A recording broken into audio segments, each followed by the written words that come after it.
Մինչև իշխանական թևը մեծ ոգևորությամբ ու խանդավառությամբ սոցցանցերում քննարկում էր, թե Դավոսում Փաշինյանն ինչ ռակուրսով է լուսանկարվել Թրամփի հետ եւ Թրամփը ինչ է շշնջացել Փաշինյանի ականջին, Թրամփից ձախ նստած անձնավորությունը Ալիևը առիթը բաց չթողեց, հանդիպեց ԱՄՆ նախագահի հետ։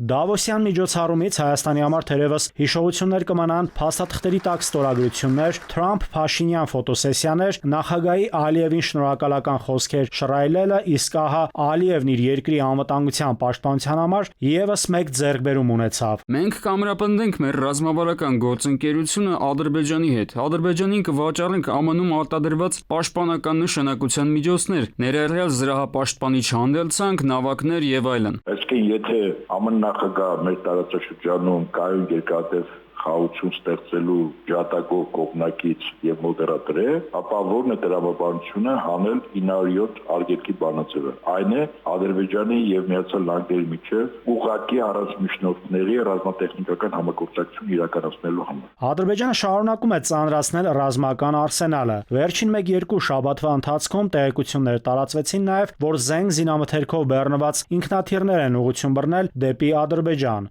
Խաղաղության ջատագով Ալիևը ինչու է միլիարդավոր դոլարներ ծախսում ռազմական նոր տեխնիկա ձեռք բերելու, ամրաշինական աշխատանքներ կատարելու համար։ 907 բանաձևի հանելը եւ Ադրբեջանից ինելը, այո, ուղղված է նաեւ թիրախներից մեկը ադրբեջանական բանակը կարող է անհրաժեշտ պայն օգտագործվել Իրանի Իսլամական Հանրապետության դեմ ռազմական գործողությունների մեջ ներգրավելով։ Իսրայելին 12-օրյա պատերազմում քողարկված աջակցություն ցույց տված չպատժված Ալիևը ըստ ռազմական ոլորտի փորձագետների շարունակելու է նույն քաղաքականությունը նաև այս տարի։ Ըստ վերլուծաբանների Ալիևը աջակցելու է ԱՄՆ-ին, Իսրայելին Իրանի դեմ բոլոր գործողություններում, իսկ դրա գինը լինելու է Հայաստանը։ Եթե Ադրբեջանը այնուամենայնիվ ԱՄՆ-ի, Իսրայելի դրդմամբ Իրանի դեմ գործողություններ մասնակցի ռազմական, Ալիևը գինը ուզել է իր ավանտյուրայի համար, իսկ գինը ամբողջ Հայաստանն է։ 2026-ին էլ ԱՄՆ-ի համար ըստ Պենտագոնյան նախագծի Մոսկվան, Իրանը ռիսկային երկրների ցուցակում են։ Ռուսաստանի դեպքում ԱՄՆ-ն այդ երկիրը դիտարկում է ՆԱՏՕ-ի արևելյան անդամների համար մշտական, բայց կառավարելի սպառնալիք։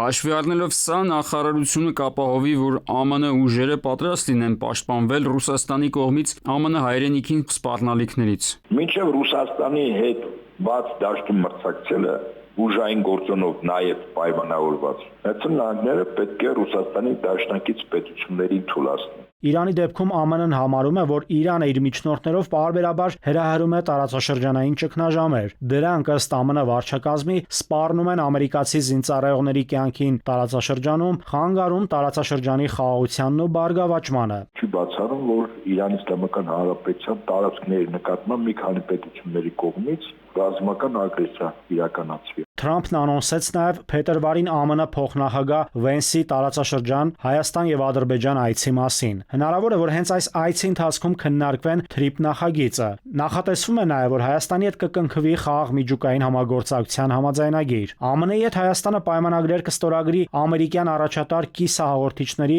արտադրողների հետ։ Կհասցնի Վենսը այցելել Հարավային Կովկաս, Հայաստան եւ Ադրբեջան։ ԱՄՆ փոխնախագահի փետրվարյան to-do list-ից սակայն տեղեկանում ենք, որ նա այդ ամսին ծանրաբեռնված այցեր ունի եվրոպական երկրներում։ Այդ ընթացքում պետդեպից նոր մեսիջներ են ուղարկում։ Թրամփը Վենսին ուղարկում է Հարավային Կովկաս խաղաղության համաձայնագիրը ամրապնդելու համար։ Նշվում է, որ ԱՄՆ նախագահը խաղադրույք է կատարում Հարավային Կովկասում արտաքին քաղաքականության կարևոր հաղթանակի վրա, նույնիսկ այն դեպքում, երբ Վրաստանին մի կողմ են թողել, իսկ Ադրբեջանի ընդդիմությունը բախվում է ձերբակալությունների նոր ալիքի հետ։